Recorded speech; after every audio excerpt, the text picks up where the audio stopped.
Good afternoon, my fellow colleagues, classmates, and professor. Um, so the video we're going to be talking about here is chapter 9 reflection, and I'm going to go ahead and run through these questions for y'all. It's going to be 2 to 3 minutes. I'm going to try to keep it that close. It's saying, so what changes have you seen in your lifetime that have affected what today's schools look like?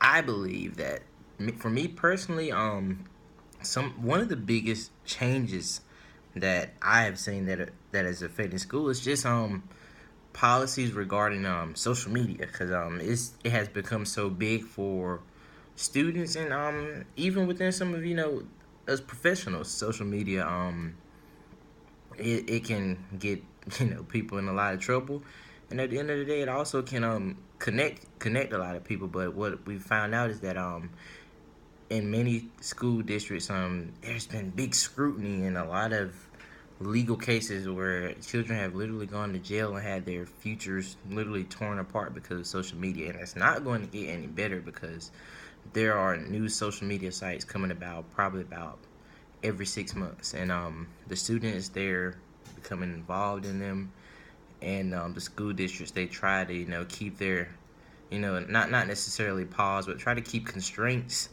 on the students and let them know certain things that could get them in trouble. But in regards to how it's affected the school, it's kind of got a lot of people on edge, and I say this within the administration, because they don't know how to, really respond to certain students. I know that even within my district, they say, well, we're not supposed to friend some of our students, and things regarding that nature. But some teachers fall into that play. I mean, we have a lot of young teachers that a lot of times they're not that much younger than their, the people that they're not that much older than the students that they're teaching, and it's kind of tight. Say, oh well, man, we're just gonna send you a friend request. I mean, and it could be something that small, but who knows? I mean, we've seen students. For one case that we talked about in one of my other classes, a student literally had got into their teacher's phone, and while the teacher was gone, I stepped out of class and sent some messages to some people, some students, and had some photos in there. Those photos got out, and the teacher was fired. So um, it could be pretty, something really controversial. And I think some of my concerns about as far as becoming a teacher, if I have a concern, it'll be definitely something external to the characteristics that were talked about.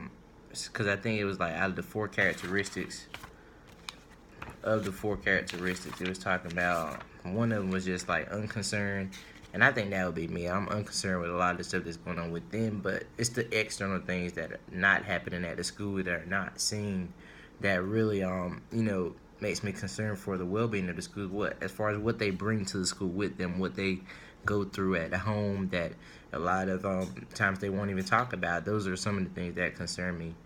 And it's amazing, the way that this whole education, and there's so many different types of schools popping up. Now we got Montessori's here, a lot of them popping up in North Carolina, and a lot of parents are actually choosing to homeschool their students, well, their children. And it's something that definitely has to be relooked at in the education system. Yeah, it's in need of a overhaul. It needs to catch up, but at the end of the day, I don't see it as a broken system, just one that definitely needs to be tuned up. Um, that's my video response. I hope you enjoyed it. Have a great rest of the semester.